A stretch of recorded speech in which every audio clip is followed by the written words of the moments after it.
제 설교 원고를 보니까 참으로 화창하고 나른한 날 일어났네요. 그래서 이게 아마 작년에는 이맘때가 아주 화창하고 나른한 초여름 날씨 있었던 것 같습니다. 하지만 오늘은 좀 찌뿌둥합니다. 왜냐하면 날씨가 흐려 있고요. 또 찬바람이 다시 좀 불어오고 있는 것 같은 느낌이 들기도 합니다. 벌써 우리가 두꺼운 외투를 입고 몸을 움츠렸던 그러한 때가 엊그제 같은데 지금 들판을 바라보면 이미 꽃이 한 차례 피었다가 졌습니다. 그리고 산 쪽을 바라다 보면 색깔이 다 연녹색으로 변해가기 시작을 하고 있습니다. 이렇게 좀 어두침침하고 또한 봄이 다 된 이런 날씨에 예배를 드리다 보면 우리가 항상 우리 몸이 느끼는 게 있는데 마음 따로 몸 따로인 그런 때를 맞이한 것 같습니다. 그래서 사실은 설교의 내용도 좀 가벼웠으면 좋겠다, 그런 게 우리의 마음일 것입니다. 내심 아이스크림처럼 시원하고 달콤한 설교를 원하실지도 모릅니다. 그런 마음들이 있을 겁니다. 그것이 결코 잘못되었다, 그렇게 할 수는 없습니다. 하지만 오늘 본문의 배경은 날씨와 계절과는 달리 아주 어두운 그런 내용을 다루고 있습니다. 그러다 보니까 설교의 내용도 다소 무거울 수밖에 없습니다. 하지만 하나님께서는 그 가운데에서도 우리에게 은혜를 주실 줄로 믿습니다. 여러분, 아이스크림이 참 몸에 좋은 것 같지만 좋지만 또 않다는 거 아시죠? 달달하고 청량감이 있어서 그래서 무덥고 무기력한 우리에게 새 힘을 주기도 하지만, 그래서 회복을 시켜주기도 하지만 과하면 과유불급이라.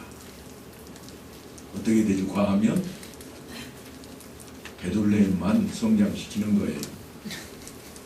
우리가 이스라엘 베들레헴을 성장시킨다고요? 그건 말인지 뭔 소리를 하는지 이해하는 사람은 웃고 있고 나머지는 그냥 멀뚱멀뚱인데, 베들레, 우리 몸 베들레만 늘리는 작업을 한다고요. 그런 이야기입니다. 쉽게 말해서 우리말에 약은 쓰지만 그 말씀이 정신을 차리게 해준다, 그러한 내용입니다. 그러니까 하나님께서 우리에게 주시는 이 말씀은 좀 무겁고 잠시 쓸지라도 감사함으로 받는 것이 우리에게 은혜가 되어진다, 그런 뜻입니다. 초막절 도중에 예수님께서 성전에서 말씀을 전하시는데 사도 요한이 그 장면을 리포트하고 있습니다. 성경에 이곳저곳 초막이라 하는 단어가 등장하는데요, 우리나라 초막은 어떤 걸까요? 낯가리 가져다가 이렇게 지붕 딱 만들어 놓고 그 다음에 집단 가져다 딱 싸서 바람을 딱 가리면 그걸 초막이라고 옛날에는 그러더라고요. 그래서 아이들이 겨울철에 그걸 좋아했습니다. 왜냐하면 그곳에 가면 따뜻하고 그곳에 가서 불장난을 잘하면 동네 한복판에 불이 좀 나고 그러잖아요. 나라마다 초막이 좀 다릅니다. 뜨거운 지역에서 초막은 지붕이 다 그늘로 가려지고 밑에는 바람이 솔솔 들어가도록 만든 그런 초막입니다. 간단히 말하면 텐트입니다. 그런데 이스라엘 초막은 좀 다릅니다. 사방은 막혀 있고 공중은 열려 있습니다. 왜냐하면 이스라엘 초막은 하늘을 봐야 되기 때문에. 뭘 보겠어요? 하늘에? 별을 보게 하는 거예요. 그래서 아이들과 함께 이 초막에 들어가서 초막절 절기를 지내는데요, 아이들에게 하늘을 보여주는 거예요. 하나님이 하늘에 있는 저 뭇별처럼 우리 이스라엘 민족을 번성하게 해주시겠다고 약속을 하셨는데 누구에게 약속해 주신 줄 아느냐? 이게 아이를 가르치는 방식입니다. 누굴까요? 아브라함, 그 다음에 이어서 이삭, 야곱. 그래서 이스라엘 백성들은 하나님을 부를 때 아브라함의 하나님, 이삭의 하나님, 야곱의 하나님 그렇게 불렀습니다. 대표성을 띠고 있는 겁니다. 그런데 그 초막절 도중에 예수님께서 예루살렘 성 안으로 들어오셨습니다. 그래서 성전에서 말씀을 전하시는데 사도 요한이 가만 보니까 아침에 다시 성전으로 들어오시니 백성이 다 나오는지라 그랬습니다. 그 백성들 중에는 바리새인도 있고 서기관들도 있습니다. 그리고 한 사건을 다루고 있는데 가늠하다가 현장에서 붙잡힌 한 여인에 대한 송사입니다. 그 송사는 결국 너희 중에 죄 없는 자가 먼저 돌로 치라 하는 주님의 한 말씀으로 끝나버립니다. 그리고 유대인들과의 논쟁이 벌어지는데 사도 요한이 처음에는 그들이 깨닫지 못하더라 그렇게 27절에 기록을 했어요.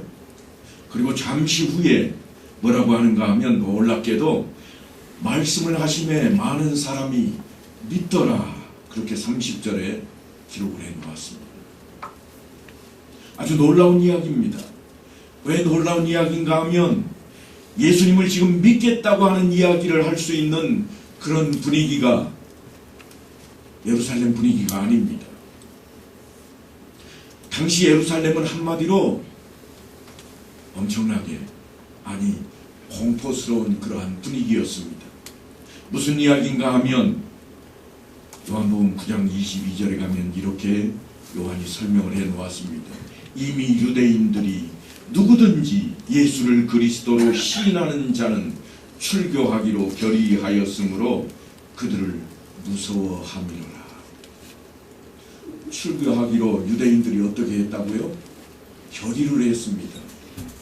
출교하다 예수 믿는다고 하다가 붙잡히기만 하면 출교 쫓아내버리겠다는 거예요. 유대 사람들이 쫓아낸다 이 말은 무슨 말인가 하면 자기 동네에서도 못 살게 하는 겁니다. 함께 할 수가 없다는 이야기입니다. 엄청난 이야기입니다. 예수를 믿노라고 누군가 공적으로 이야기를 하기만 하면 그 사람은 그 사회에서 매장을 당해버리고 맙니다. 마을에서도 쫓겨나야 됩니다. 그러므로 이런 분위기 속에서 예수님의 말씀을 듣고 이분이야말로 하나님의 아들이시라 믿음을 고백할 정도의 사람이라면 그 사람은 칭찬을 들을 만한 믿음이 아주 좋은 사람입니다. 핍박도 각오하고 따돌림 당할 각오도 하고 대단한 결심을 한 사람이지 믿는다고 하는 말을 그저 장난삼아 던지는 그런 사람이 아닙니다. 이 정도의 분위기 속에서조차 예수를 믿는다고 하는 것은 대단한 믿음입니다. 그런데 단락이 바뀌면서 그렇게 예수를 믿는다고 하는 사람들을 칭찬을 들어도 부족할 것인데 그들을 향해 예수님께서 지적을 하십니다. 잘 보십시오. 이렇게 되어 있습니다. 31절입니다. 예수께서 자기를 믿은 유대인들에게 이르시되, 누구에게 하시는 말씀인가 하면 믿는 유대인들에게 하시는 말씀입니다.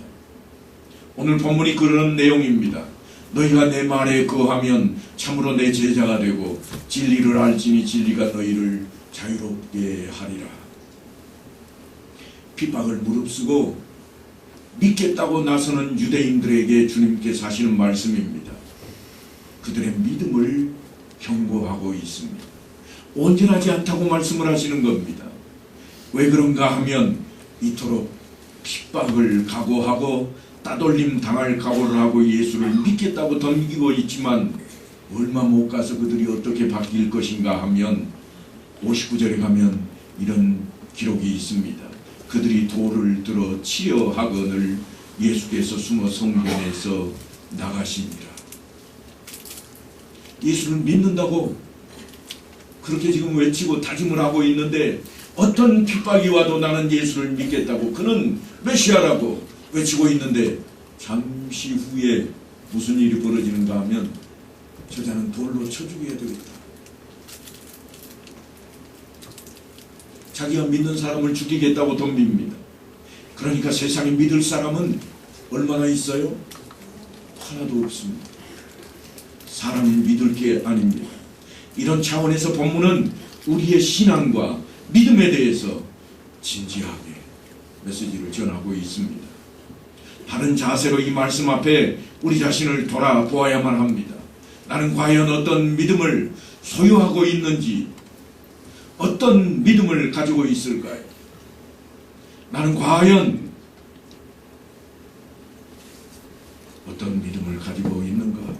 혹시라도 잘못된 믿음을 가지고 달려가고 있지는 않는가? 그걸 좀 살펴봐야만 되겠습니다. 내가 곧 길이요 진리요 생명이니, 그렇게 말씀하신 주님께서 진리가 너희를 자유롭게 하리라. 주님께서 제시한 이 말씀에 대해서 믿는다고 하는 유대인들이 이렇게 반응을 합니다. 우리가 아브라함의 자손이라 남의 종이 된 적이 없거늘 어찌하여 우리가 자유롭게 되리라 하느냐. 그러자 주님께서 그들에게 하시는 말씀이 진리가 너희를 자유롭게 하리라. 이 말씀은 그들도 구원을 받아야 한다는 필요성을 일깨워주는 말씀입니다.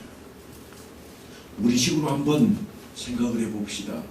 우리가 예수를 믿으라고 전할 때에 죄를 회개하고 구원 받으세요 그러면 사람들이 뭐라고 대답을 합니까? 아니, 예수 믿는 우리조차도 회개하세요 제가 이렇게 오늘 설교하면 마음속으로 무슨 생각을 하고 있을까요? 내가 무슨 죄가 있나? 죄가 있으면 내가 감옥 갔겠지, 여기 있겠냐? 이런 생각을 하는 거예요. 거기다 대놓고 제가 하는 말씀이 이런 겁니다. 회개하라, 천국이 눈앞에 있느니라. 똑같은 이야기가 지금 유대인들에게 들려지고 있는 겁니다. 사랑하는 성도 여러분, 사도행전에 보면 누가가 이렇게 보고합니다. 예루살렘에서 베드로가 설교하기를 이스라엘 온 집은 확실히 알지니 너희가 십자가에 못 박은 이 예수를 하나님이 주와 그리스도가 되게 하셨느니라. 사람들이 이 말을 듣고 마음에 찔려서 사도들 앞에 엎드립니다. 뭐라고 그러는가 하면, 형제들아 우리가 어찌할꼬, 우리가 어떻게 하면 될 것인가? 다시 말하면, 형제여 우리가 어찌하면 우리가 구원을 받을 수 있겠는가? 어찌하면 그 죄를 용서받을 수 있겠는가? 나 때문에, 내 죄 때문에 예수가 돌아가셨다고? 맞아, 그래. 그러면 내가 어찌할꼬? 그렇게 매달렸습니다. 또 빌립보 교회에서 예수를 전하다가 감옥에 갇혀 있을 때 바울과 실라가 감옥 속에 갇혀 있을 때 한 사건이 일어납니다. 옥이 흔들리고 지진이 나고 무너져서 죄수들이 다 도망가 버립니다. 그때 간수가 죽으려고 자결하려고 죄수들 다 놓쳤으니 어차피 죽을 거 일찍 죽자, 괴로움이라도 당하지 말고 죽자, 죽으려고 하는 그들 앞에 우리가 여기 있다 그러지 마라, 바울이 그렇게 외칩니다. 간수가 깜짝 놀랐습니다. 그리고 하는 말이 이렇습니다. 선생들이여 내가 어떻게 해야 구원을 받으리이까? 선생님, 내가 어떻게 하면 구원을 받을 수 있을까요? 납작 엎드립니다. 이것이 바로 참 믿음을 가진 구원의 필요성을 절실하게 깨달은 사람들의 반응입니다. 예수 믿는다면 우리의 반응이 그래야 되겠다는 겁니다. 이처럼 구원을 사모하는 사람이야말로 믿음을 가졌다고 말할 수 있을 것입니다. 하지만 본문에 등장하는 믿는다고 하는 유대인들, 이 사람들은 구원의 필요성은 별로 느끼지 않습니다. 그저 예수님 만나면 먹을 것도 생기고 아픈 것도 나았고 복 받는다고 그러니까 야 교회 나가면 복 받는데, 교회 뭐하러 가는데? 예수 믿으러 가는 게 그래 믿지 뭐. 구원의 필요성은 없지만 그래 믿지. 믿져야 본전인데 나가기만 하면 잘되고 복받는다며. 지금 바로 그런 일이 펼쳐지고 있습니다. 진리가 너희를 자유롭게 하리라. 주님께서는 지금 하늘 이야기를 하고 있고, 믿는다고 하는 유대인들은 세상적인 이야기로 그것을 받아들이고 있습니다. 우리하고 다르지 않습니다. 우리도 찬송할 때 그러잖아요. 죄에서 자유를 얻게 함은 보혈의 능력이라. 주의 보혈 그렇게 외치지만 진짜 예수님의 피로 구원을 얻은 자답게 그렇게 나서는가 하는 것입니다. 믿는다고 하는 유대인들이 이렇게 생각을 합니다. 우리가 지금 얽매여 있느냐? 우리가 자유롭게 움직이지 않느냐? 그래서 하는 말이 언제 우리가 종된 일이 있더냐? 하지만 지금 그들은 로마의 식민지 치하에 있습니다. 이스라엘의 과거 역사를 돌아보아도 애굽에서 종살이했고 아수르와 바벨론의 포로가 되어서 끌려가서 종살이를 해왔습니다. 그런 역사가 있습니다.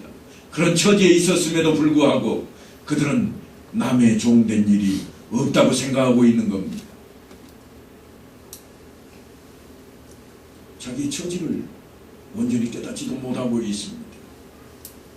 그러니까 참 믿음이라고 하는 것은 자기가 구원받아야 할 사람인 것을 알아야 하고 그 필요성을 깨닫는 데서부터 출발을 하는 겁니다.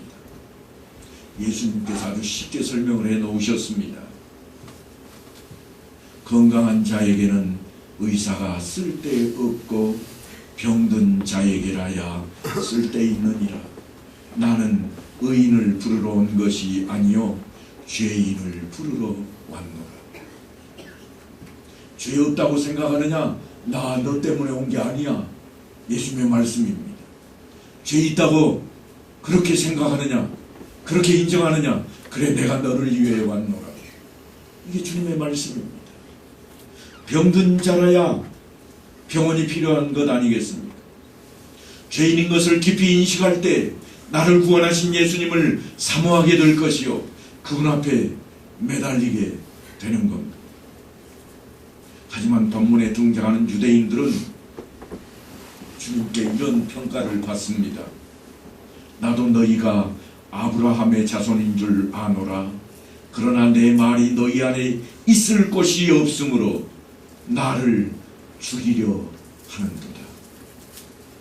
여기는 죽인다 하는 뜻으로 표현을 쓰고 있습니다만 똑같은 단어가 떠난다는 표현으로도 쓰입니다. 우리식으로 표현하자면 네가 나를 떠나버리는도다. 믿음이 없게 된다. 그런 차원으로 번역할 수도 있을 것입니다. 그리고 또 이어서 이렇게 말씀을 하십니다. 어찌하여 내 말을 깨닫지 못하느냐? 이는 내 말을 들을 줄 알지 못함이라. 어찌하여 깨닫지 못하느냐? 이 말씀은 성경을 읽기는 읽어도 마음에 받아들일 준비가 안 돼 있다. 그런 차원입니다. 이처럼 그들이 가지고 있는 믿음은 달랐습니다. 그들은 예수님의 말씀을 잘 들으려고 하지 않았습니다. 그 말씀이 귀에 들어오지도 않습니다. 끌리지도 않습니다. 흥미가 전혀 없습니다. 말씀을 듣기 싫어할 뿐만 아니라 이제는 이해하지도 못합니다.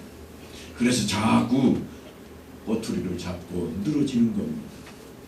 세상적인 다른 이야기 할 때는 눈이 반짝반짝하지만 말씀만 들으면 졸음이 오고 오만 삭신이 쑤시는 우리의 모습과 그들이 달라 보이지를 않습니다. 일반적으로 믿음이 없는 사람들은 하나님의 말씀에 관심이 없습니다. 그래서 설교도 건성으로 듣게 됩니다. 눈을 내리깔고 졸기 일쑤입니다. 많은 목사님들이 교회 안에도 그런 사람들이 많다고 하소연을 합니다. 하지만 오해는 하지 마시기 바랍니다. 설교 듣다가 존다고 다 믿음이 없는 것은 아닙니다. 피곤하면 졸 수도 있고 힘들게 일하다가 교회 나오면 얼마나 편안합니까? 뿐만 아니라 설교하는 사람이 흔히 말하는 죽을 쓰고 있는데 그 죽을 맛있게 먹어줄 사람이 누가 있겠어요? 그러니까 박자가 다 맞아야 됩니다. 저도 열심히 잘 준비해서 여러분들 앞에 서서 말씀을 전해야 되고 여러분도 마음을 모아서 말씀을 깨닫으려고 받아들이려고 하는 자세가 되어야 된다, 그런 이야기입니다. 그러니까 무조건 조는 사람은 다 믿음이 없다 그러면 안 됩니다. 하지만 과연 하나님의 말씀을 들을 때 마음에 와 닿는 것이 있는지, 문득 들은 말씀이 떠올라서 내 삶에 영향을 미치고 있는지 그거는 살펴봐야 됩니다. 예수님께 귀신 들렸다고 하는 유대인들을 향해서 예수님께서 한 말씀을 하십니다. 나는 귀신 들린 것이 아니라 오직 내 아버지를 공경함이거늘 너희가 나를 무시하는도다. 그러니까 지금 이 유대인들이 어느 차원까지 가는가 하면 예수님을 향해서 야, 미친놈 아니야? 미쳤다, 미쳤어. 그렇게 이야기하고 있는 겁니다. 그때 예수님께서 아주 놀라운 말씀을 하십니다. 진실로 너희에게 이르노니 사람이 내 말을 지키면 영원히 죽음을 보지 아니하리라. 예수님께서 세상을 구원하시고 영생을 주시겠다는 아주 놀라운 복음을 전하고 있습니다. 하지만 믿는다고 하는 유대인들조차도 예수님이 하나님이신 것을 믿지 못했습니다. 그들은 이해할 수가 없었습니다. 그래서 대뜸 하는 말이 너는 이미 죽은 우리 조상 아브라함보다 크냐? 또 선지자들도 다 죽었거늘 너는 너를 누구라 하느냐? 지금 이 사람들이 어디 정도로 생각하고 있는가 하면 혹시 선지자 아닐까? 그 정도는 봐주겠다. 많이 바뀌었습니다. 처음에 시작할 때는 메시아로 믿었다 그러더니 몇 분 지나지 않아서 이제 점점 떨어지더니 선지자 수준까지 떨어져 와 있습니다. 그처럼 그들은 예수님을 이해하지 못했습니다. 영적인 진리를 깨닫지를 못했습니다. 그래서 아브라함의 이야기를 들고 나섭니다. 아브라함은 그들의 자랑거리입니다. 지금도 유대인들은 아브라함을 가장 큰 자랑거리로 여기고 또한 모세를 커다란 자랑거리로 여기고 있습니다. 그러한 그들의 이야기에 주님께서 일축을 가합니다.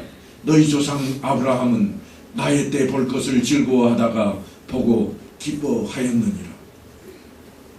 힘어디 그지없는 영적인 말씀입니다. 그들이 알아들을 리가 없습니다. 아브라함은 그들이 볼 때 1000년 전의 사람입니다. 그때부터 세상을 구원하실 하나님의 아들을 바라보면서 즐거워하고 기뻐하다가 죽었다, 그런 차원의 말씀입니다. 다른 말로 하면 아브라함도 나를 보고 기뻐했어. 예수님이 지금 그렇게 말씀을 하고 있습니다. 그러니까 무슨 이야기인지 아무도 눈치를 채지 못합니다. 그래서 유대인들이 기분이 심히 상하게 됩니다. 기가 막힐 노릇입니다. 젊디 젊은 어린 자식이 이 정도는 지금 가고 있는 거예요. 그래야 여러분들이 좀 이해가 좀 될 거예요. 그래서 그들이 뭐라고 하는가 하면 네가 아직 50세도 못 되었는데 아브라함을 보았느냐. 여러분 그때 당연히 그들이 그런 반응을 보일 만합니다. 예수님 그때 나이가 어느 정도 됐을까요? 30대, 31살, 32살. 우리 식으로 하면 우리 김태한 전도사님보다 어떻게 돼요? 어린 거예요. 얼굴이 팽팽하고 윤기가 반지르르 흐르는 그런 모습의 청년이어야 되는데 지금 사람들이 몇 세로 보고 있어요? 50세로 보고 있는 겁니다. 예수님이 지금 그들 눈에 그렇게 보인 거예요. 30밖에 안 된 인물이지만 50세 정도로 보인 거예요. 그 말은 그렇게 보였다는 거예요. 더 놀라운 것은 지금부터입니다. 예수님께서 이렇게 말씀을 하시기 때문입니다. 내가 진실로 너희에게 이르노니 아브라함이 나기 전부터 내가 있느니라. 예수님께서 완전히 멀리 갔습니다. 천년을 거슬러 올라가 가지고 내가 그 전부터 있었다. 그 표현은 제가 하는 표현이고요. 예수님께서 있었다고 그러지 않습니다. 아브라함이 나기 전부터 내가 있느니라. 있느니라 이 말은 뭐예요? 여전히 있는 거예요. 여전히. 그때부터 여전히 내가 있는 거야. 언제부터요? 아브라함이 있기 전부터 나는 그냥 있는 거야. 이야기는 뭐예요? 내가 누구라고요? 그 정도 있으려면 유대인들 앞에 누구여야 그 정도 있는 거예요? 하나님이어야 있는 거예요. 유대인들이 딱 듣고 알아챘을까요? 알아챘습니다. 우리말과 히브리어는 전혀 다릅니다. 우리말은 내가 있었다 그래도 내가 있다 그래도 똑같이 들리지만 이 사람들에게는 있느니라와 있었느니라는 전혀 다릅니다. 다른 단어를 쓰거든요. 그때부터 지금까지 있다 이런 것은요, 네가 선지자냐 그랬더니 선지자는 다 어떻게 됐어요? 죽었어요. 네가 아브라함이냐? 아브라함보다 더 낫냐? 아브라함은 어떻게 됐어요? 죽었어요. 그거 유대인들도 다 아는 사실이에요. 그런데 그 이전부터 지금까지 내가 있다. 그러니까 지금 예수님이 그들 앞에 뭐라고 그러는가 하면 내가 하나님이야. 나는 하나님이야. 그렇게 말씀하고 있는 겁니다. 시간에 구애받지 않으시고 영원히 계신 분, 자기가 하나님이신 것을 밝히시고 있습니다. 육체를 입고 오셨을 뿐 그분의 존재는 영원토록 있음을 선언하신 겁니다. 그러나 이것을 이해할 수 없는 유대인들이 어떻게 하겠어요? 참남하다. 신을 모독하는 자라.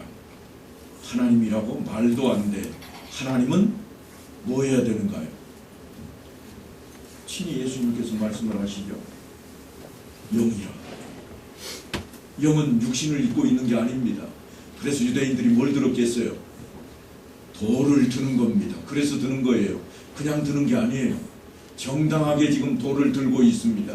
왜냐하면 맞아 죽을 말을 했거든요.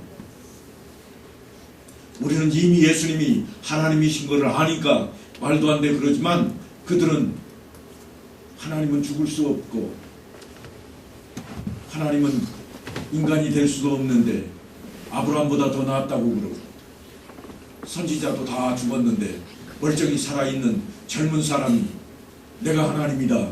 그러니 너 죽자. 그럼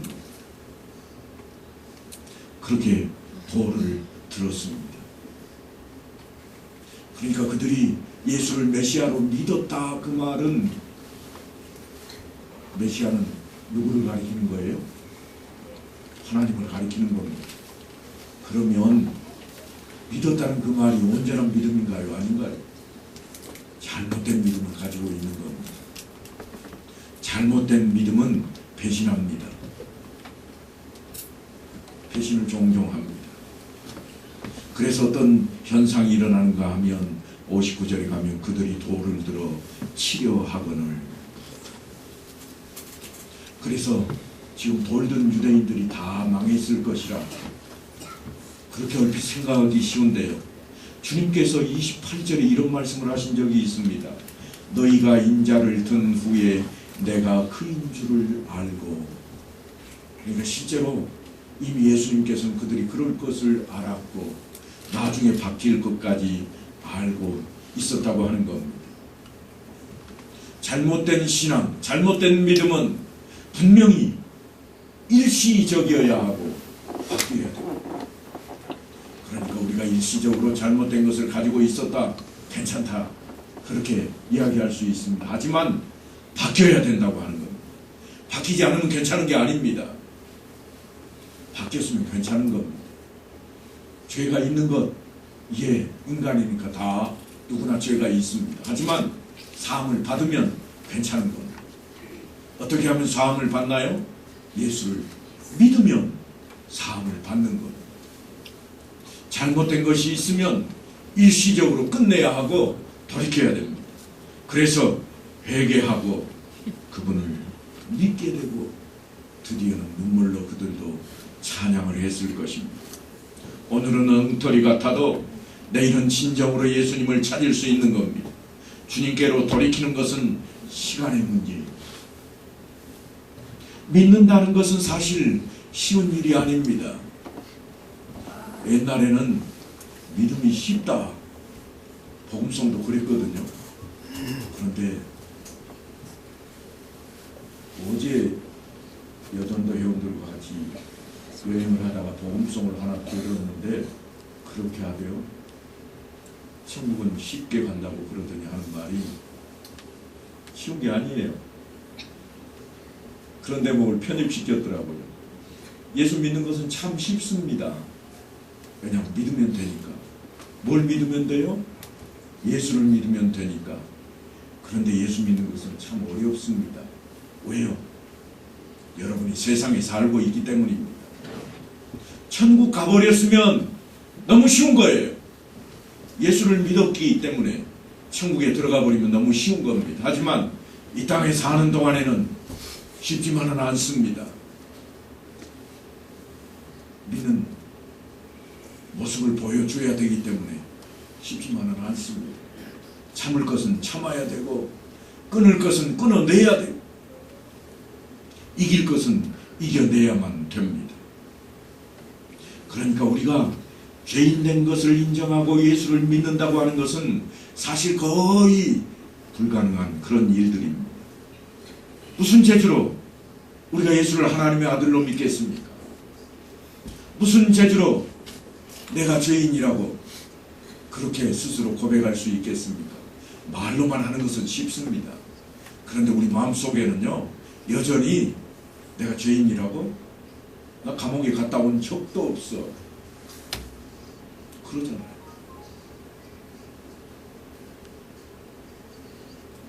우리 힘으로 할 수 없습니다. 그런데 그런 우리를 믿게 하셨으니 하나님이 참 대단하신 분입니다. 정말 기가 막힌 일입니다. 내가 무엇이기에 이토록 큰 사랑을 베푸시는지 우리는 감격하지 않을 수가 없습니다. 그러니까 오늘의 나된 것은 하나님의 은혜입니다. 은혜는 선물입니다. 값없이 받은 겁니다. 누가 주신 거예요? 하나님이 주신 겁니다. 한번 따라합시다. 주님 정말 감사합니다. 주님 정말 감사합니다. 예수 믿게 하시니 감사합니다. 예수 믿게 하시니 감사합니다. 진짜로요. 그게 진짜가 되면 오늘 이 예배 시간 잘 나오신 겁니다. 얼마나 감사한 일입니까? 주를 믿음으로 우리는 죄에서 자유함을 얻게 되었습니다. 그 말씀이 뭔가 하면 진리가 너희를 자유롭게 하리라. 진리가 무엇인가? 예수님을 지칭하는 말입니다. 내가 너희를 자유롭게 하리라. 그렇게 말씀하셨으면 훨씬 수월했을 건데 왜 진리라고 했을까요? 유대인들이 자꾸 율법을 들먹이고 있기 때문입니다. 율법을 들먹이니까 진리라는 단어를 사용하고 있습니다. 예수님이 나를 믿으면 그러면 이들은 돌을 듭니다. 그런데요, 예수님께서 주를 믿으면 그러면 이들은 돌을 내려놓습니다. 이게 유대인들의 모습입니다. 그래서 진리가 너희를 자유롭게 하리라. 이 말씀은 예수님께서 나를 믿으면 내가 너희를 자유롭게 하리라. 그 말씀으로 해석을 하셔야 됩니다. 주님은 우리를 인해서 십자가에 못 박혀 죽으셨습니다.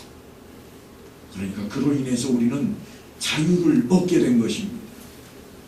예수님께서는 어느 안식일에 회당에서 선지자 이사야 글을 펼쳐놓고 이렇게 읽으십니다. 주의 성령이 내게 임하셨으니 이는 가난한 자에게 복음을 전하게 하시려고 내게 기름을 부으시고 나를 보내사 포로된 자에게 자유를 눈먼 자에게 다시 보게 함을 전파하며 눌린 자를 자유롭게 하고 주의 은혜의 해를 전파하게 하려 하심이라. 말씀을 읽으시고 주님께서 뭐라고 그러는가 하면 누가복음에 보니까 이 글이 오늘 너희 귀에 응하였느니라. 무슨 말씀이에요? 내가 바로 그라. 일찍이 예수님이 하나님이신 것을 밝혀놓으셨습니다. 예수님께서는 죄의 포로가 된 우리에게 참 자유를 주시기 위해서 이 땅에 오셨습니다. 그리고 어떻게 하면 진리의 눈을 뜨고 자유를 회복할 수 있는지 가르쳐 주십니다. 가르치시는 내용이 우리가 아주 좋아하는 글귀들입니다. 내가 곧 길이요 진리요 생명이니 너희가 내 말에 거하면 참으로 내 제자가 되고 진리를 알지니 진리가 너희를 자유롭게 하리라. 진리를 바르게 깨달으면 우리는 하나님께서 주시는 참 자유를 누리게 됩니다. 그렇게 되기 위해서 우리는 주님의 말씀 안에 거해야만 합니다. 사도 바울은요 자신을 들어서 이렇게 이야기합니다. 누가 우리를 그리스도의 사랑에서 끊으리요? 환난이나 곤고나 박해나 기근이나 적신이나 위험이나 칼이랴. 그래서 그런 우리를 향해 주님께서 이렇게 말씀하십니다. 나의 평안을 너희에게 주노라. 내가 너희에게 주는 것은 세상이 주는 것과 같이 아니하리라. 너희는 마음에 근심하지도 말고 두려워하지도 말라. 이게 예수 믿는 자들이 가져야 할 진정된 믿음과 마음입니다. 이 믿음을 주신 주님께 감사하며 이 한 주간도 승리하는 성도님들의 삶이 다 될 수 있게 되기를 간절히 축원합니다.